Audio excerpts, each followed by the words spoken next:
Meet Channing Defoe, a Michigan teenager who likes hanging out with his friends, tattoos and bodybuilding. But Channing also suffers from muscle dysmorphia, a body disorder where men obsess about the size of their muscles. During a Skype interview, Channing told me what it felt like to experience the disorder.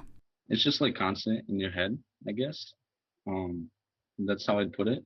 It's like it kind of stresses you out sometimes, you know? And you are constantly thinking about it when you put on your clothes. Every time you look in the mirror, you're making sure you look all right in your clothes and everything. But you'll never feel 100% good. I mean, there's still something sort of missing.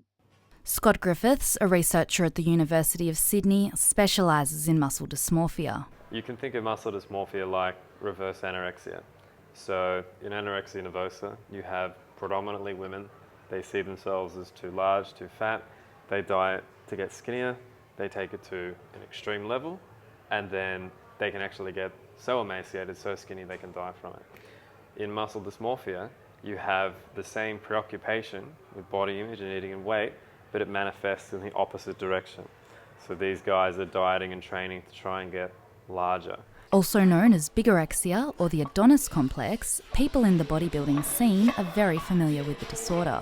Joel McCorn is a powerlifter training for the GPA World Championships. Basically, muscle dysmorphia is thinking that you need to put on muscle. You think that you look, obviously, men, you think you look emasculine, like those very, very masculine figures from the 80s and the golden era of bodybuilding are becoming very, very popular now. And it's just pushing more and more guys to look at them and go, I need to be big and masculine like that, otherwise I'm this little wimpy guy.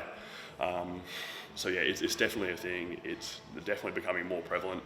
But I don't think it's necessarily an issue for most people, but it can become one. The average onset age of muscle dysmorphia is 19, although some experts think the disorder may take root in puberty. Maybe they're not tall enough. Maybe their shoulders didn't broaden out like their mates did.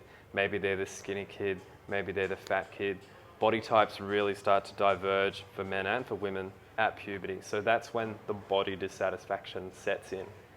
The decision to go and say inject steroids, right, which we find in muscle dysmorphia a lot, is something that happens.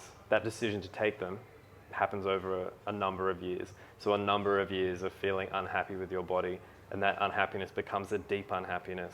Researchers found that in Australia between 1998 and 2008, the rates of extreme dieting and self-induced vomiting grew faster in males than in females.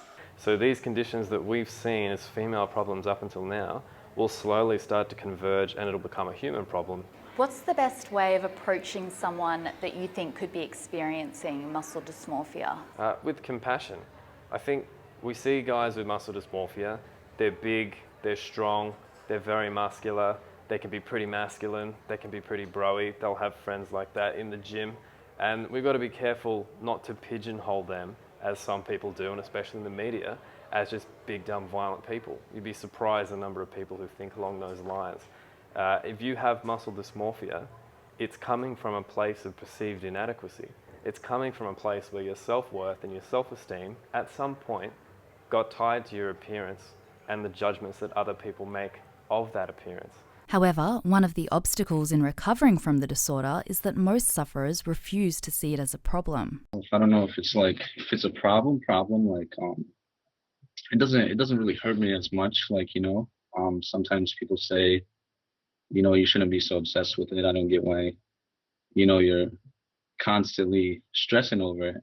But I don't know, like I feel like it exists, but and it is real, like it is bothersome.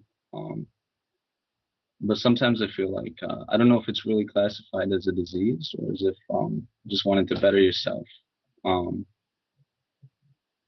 like drive, If you or someone close to you is struggling with muscle dysmorphia, contact the Butterfly Foundation for support and treatment options.